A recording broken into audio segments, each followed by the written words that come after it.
लेकिन खुशामद करके सामने वाले की मुस्तकिल बर्बादी की बुनियाद नहीं रखते। ये बात समझ लीजिए। आपकी पीठ पीछे वो छुरा न घोंपे, आपकी पीठ पीछे भी आपकी इज्जत का मुहाफिज हो।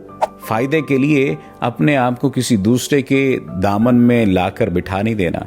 दोस्ती दुनिया का वाहिद रिश्ता है जो खूनी रिश्ता नहीं होता, लेकिन आपकी रूह से जुड़ा होता है। ये डायरेक्टली आपकी रूह के ऊपर इम्पैक्ट करता है। कुछ लोगों ने सवाल किया, सर महबूब के बारे में आप बात करते हैं, मोहब्बत के बारे में बात करते हैं, दोस्ती के बारे में भी बताइए कि दोस्त की निशानियां क्या हैं या अच्छे दोस्त में क्या खुसूसियात होनी चाहिए या होती हैं। देखिए, एक बात समझना होगी आपको कि निशानियां बहुत सारी हैं, लेकिन चंद एक बुनियादी बातें हैं। दोस्ती जो है वो चंद एक बुनियादी सुतूनों पर उस दोस्ती का ताल्लुक खड़ा होता है। पहला जो सुतून है वो सच्चाई का सुतून है। दोस्त एक दूसरे से झूठ नहीं बोलते और एक दूसरे की झूठी तारीफें नहीं करते, खुशामद करके अपना मतलब पूरा नहीं करते। सच बोलकर वक्ती तौर पर नाराजगी पैदा हो जाए तो एक अलग बात है, लेकिन खुशामद करके सामने वाले की मुस्तकिल बर्बादी की बुनियाद नहीं रखते। ये बात समझ लीजिए। दूसरा जो आपको बहुत ज़्यादा समझने की ज़रूरत है कि दोस्त अगर खालिस नहीं है, मुखलिस नहीं है, तो फिर वो दोस्त नहीं है। वो कुछ और तो हो सकता है, दोस्त नहीं हो सकता। यानी आपकी पीठ पीछे वो छुरा न घोंपे, आपकी पीठ पीछे भी आपकी इज्जत का मुहाफिज हो। अक्सर ये बात कही जाती है कि अच्छी बीवी वो है, या बीवियों के ऊपर ये बात इम्पोज की जाती है कि बीवियों को चाहिए कि वो अपने शौहरों की पीठ पीछे भी इज्जत की हिफाजत करें, पीठ पीछे भी उनकी बुराई बयान ना करें। तो यहां पर दोस्त के साथ भी वही बात रिलेट की जा रही है। क्या बात रिलेट की जा रही है? कि वो उसकी इज्जत का मुहाफिज हो। उसकी पीठ पीछे अगर कोई बात की जा रही है ना, तो उसकी इज्जत को उस वक्त भी वो संभाले और उसके सामने भी उसकी इज्जत को संभाले।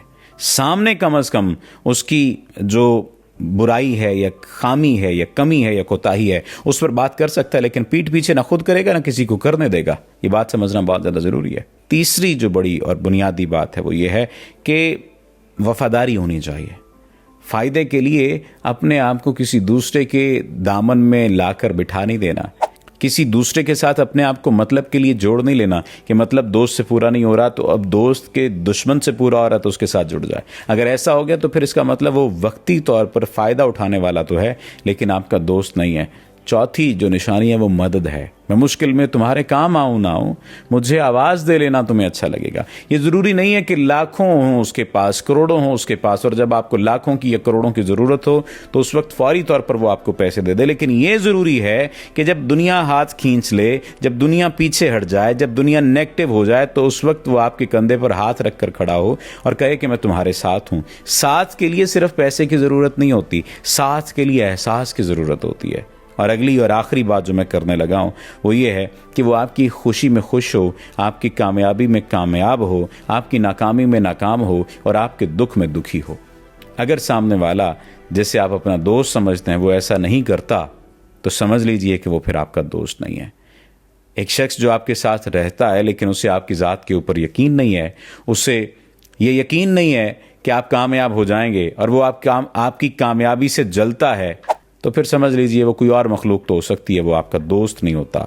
अच्छा दोस्त वो है जो वक्त के बदलने पर बदलता नहीं है, ये बात समझ लीजिए, बल्कि वो आपके साथ हर उस लम्हे में मौजूद होता है जब वक्त आपके लिए बदल चुका होता है, चाहे वो नेगेटिवली हो या पॉजिटिवली हो। उम्मीद है आप इस बात को समझेंगे, इस बात को जानेंगे और दोस्तों के साथ आप अपने मुखलिस ताल्लुक को मज़ीद मुखलिस करने की कोशिश करेंगे। अल्लाह आपका हामी और नासिर हो।